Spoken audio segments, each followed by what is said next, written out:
Hey, good afternoon, everybody. This is Kirsten Short with the Houston Health Department here for Measles 101, another session. So we will give a quick moment for folks to hop on and join us, and then we will go ahead and get started.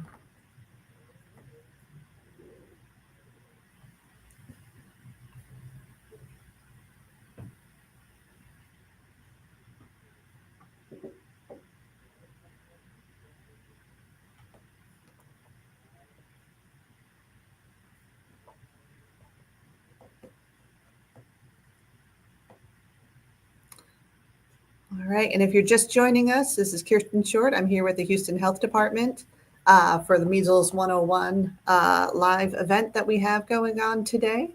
We'll have another one on Thursday, so it looks like we've got some people that are joining us, so welcome everybody. We're here to talk about measles, answer any questions. Please go ahead and drop them in the chat if you have them. And go ahead, I'm getting a few thumbs up, so it's good to see there. Okay. So what I thought I would talk with you guys about today, just briefly, was vitamin A. So vitamin A has been in the news a little bit. So I'm going to kind of take a step back, talk about vitamin A real quick, and then we'll kind of talk about vitamin A and measles, right? So vitamin A is really important nutrient for our body. It's used for things like to help our vision, it helps our skin, it just helps our immune system. And it's found in a lot of different types of food. So it's found in things like spinach, it's found or things that can be converted into it are found in things like carrots and milk and other dairy products, liver, if that's your thing. So there's a lot of different ways that we can get vitamin A into our body through just eating a sort of a well-rounded diet. Vitamin A is also what we call a fat-soluble vitamin, rather. So that means that as we eat it, it sort of tends to get stored in our fat cells and hangs out in our body a little bit longer than something like vitamin C, which is water soluble. And so you can take a whole bunch of vitamin C, and then when you go to the bathroom, you're going to lose some of your vitamin C. So this is fat soluble, so it stays in our body a little bit longer. So there has been a lot of talk about vitamin A as a treatment for measles. And there's a piece of truth in there. So vitamin A can be a treatment for measles. It can help people recover a little bit better. The important piece, though, is that where it's really seen to help people recover from measles is in communities where people are vitamin A deficient in their regular diets. So most of the U.S., we have a lot of opportunities to get food. We have a lot of opportunities to get varieties of foods. And most people in the United States are not deficient in their vitamin A. And so it's got a less use here. Now, some doctors may want to work with their patients and give vitamin A as a treatment when someone comes down with measles. It's generally given in 2 doses, so 1 dose each day.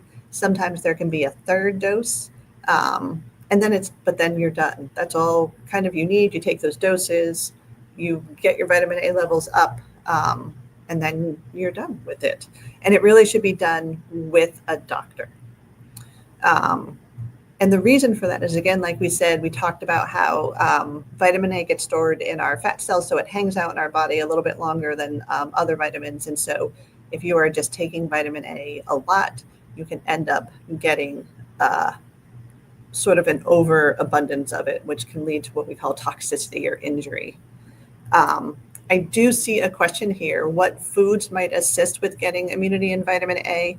So it doesn't give you immunity from measles. Let me be really, really, really, really clear about that.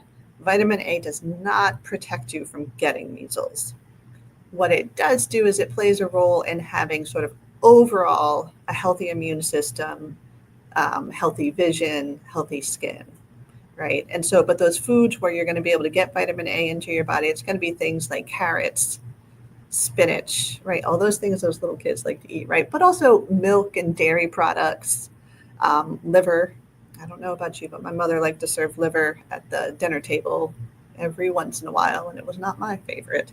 But those are all great sources of vitamin A. And then there will also be some foods like fortified cereals and things like that, where vitamin A and other nutrients might be added into those. Um, and so that way you get your sort of vitamin A levels up. Like I said, most of us have pretty good vitamin A levels in our systems in the US. Now, if you take vitamin A, you can end up, like I said, with too much in your body, and we can get what we call vitamin A toxicity. And so, if you're getting that, you can get toxicity in two ways. One way could be you take way too much vitamin C at one time, and you get like a really sort of big, what we would think of like as an overdose, right? But the other thing is that you can take high levels, maybe not that big enough level for that kind of like immediate overdose, but high enough levels, higher than you should be taking over multiple days and weeks and months. And then it kind of accumulates in your body, it builds up in your body, and you get to that really high level. Some of the signs that you're going to see for vitamin A toxicity, some of the earlier signs, you may get headaches, you may actually get blurred vision, you may see you may see things like actually dry hair, brittle hair. At really high doses, you actually can end up with peeling of your skin away and things like that. And you get toxicity in your liver. So your liver gets sort of an insult or an injury, basically. The same type of thing if we talk about people who have hepatitis. And so when you stop taking that extra vitamin A, it'll take a little bit of a while, but those symptoms can usually go away and recover. So that's what happens with vitamin A toxicity. The other thing I want to just kind of toss out here, not necessarily related to measles so much, but is just remind everybody about the Poison Control Center, right? And so the Poison Control Network can be a really good source of information for things like poisonings, but they're also going to be a resource for things when you're talking about toxicity, so taking too much vitamin A and things like that. And so if you or any of your loved ones ever have any questions or concerns about, poisonings, overdoses, anything along those lines, in Texas, right, that number is 1-800-222-1222. So that's the number for Texas Poison Control, 1-800-222-1222. So again, a little bit of vitamin A is great. We all need it. Too much vitamin A can really cause problems. And vitamin A, we all want to have that little bit in our body. And it helps our overall immune system, which is going to help us resist infections that come our way, including measles or anything else we might encounter.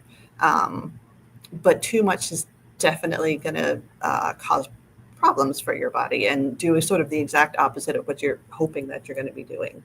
So as we're starting to wrap up, I got a couple questions here that I wanted. We talked a little bit about vitamin A toxicity. Does the Houston Health Department have a physical poison control center? I've never heard of it. So the Poison Control Network in Texas is run by the state, not the Houston Health Department. And so they all share that network of that phone number. But the one for Southeast Texas, which is the region of the Poison Control Center that includes Houston, is actually based down in the Galveston area. So it's not every health department has it. It's sort of a more broad state system. And then before we wrap up, I see Christina over here. Will this information be given to the Spanish-speaking community? That's a really great question, Christina. And we have definitely been talking about that. So I would just say stay tuned and be on the lookout for that, because we do want to make sure that we're getting information out multiple ways and multiple sources. And for us here, that also includes multiple languages. So stay tuned. And then I think we've got one last question before we wrap up. How long does measles usually last in the body? So a couple different pieces to that. The first piece that I kind of think about for my job, right, is how long can people be infectious when they have measles? How long can they pass the infection to somebody else? And we talked about that a couple other times ago. So you've got that day that measles rash starts, right? And so you're infectious 4 days before that rash starts. You've got the day of rash and 4 days after that rash starts. So a total of 9 days That's how long you can pass the measles infection on to somebody else. After you've had that 4 days after rash onset, you're not infectious to others. The virus will still be in your body for longer than that, but you just won't be passing it on to others. So this was a great session. Thank you guys for hopping on and joining with us. And we will be back with you again later this week. Thanks. Bye-bye.